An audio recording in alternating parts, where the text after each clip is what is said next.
नमस्कार, ड्रायव्हित भाव मध्ये आपल्या सर्वांचं स्वागत आहे। आम्ही जिथे डहाणूला राहिलो ना, आमची सगळी सोय ना ज्या साहेबांनी केली त्यांना तुम्हाला दाखवतो। कधी तुम्ही आलं ना तर यांच्या इथे स्क्रीनवर मी नंबर देणार आहे।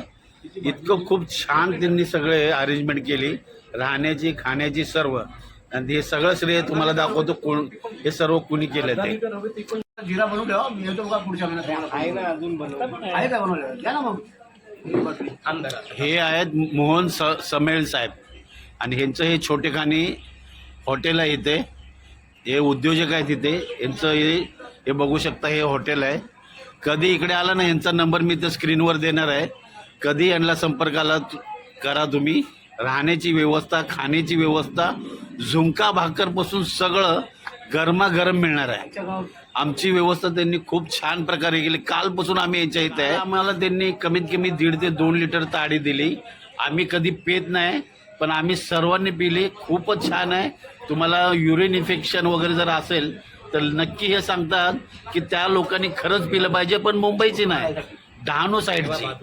आणि हे योग्य आहे का नाही साहेब? आणि गंमत अशी आहे, ताडीच्या बाबतीत फक्त एक भूमिका आहे, मुंबईमध्ये ही ताडी मिळते याच्यात काही ना काहीतरी केमिकल मारली जातं, त्याच्यामुळे ती ताडी जी आहे ती खाली बसलेली असते आणि वर पाणी असतं। म्हणजे ताडीचा जो ताडी फाटते आणि त्याचं जे हे असतं ते खाली बसतं आणि पाणी असतं, आणि ते आपण सगळं जर पिल्लं एकत्र हलवून आणि आपल्याला देताना ते हलवतात आणि ते उठतात, त्याच्यामुळे त्या आपल्याला वेगवेगळे त्रास होतात।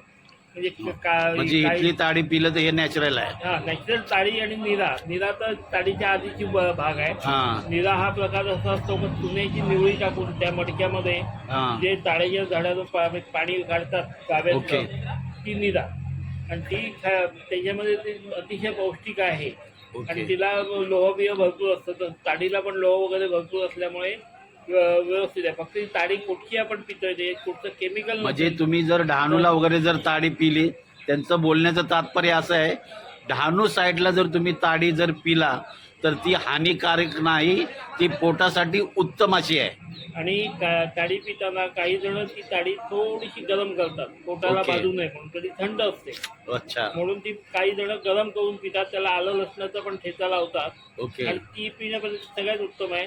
आणि दुसरी गोष्ट अशी आहे की ताडी पिताना ताडी ही गोडच असली पाहिजे, आंबटपणा तिला असता कामा नये। जर आंबटपणा असेल तर ऊन जसं वाढत जातं तशी ताडी आंबट होत जाते।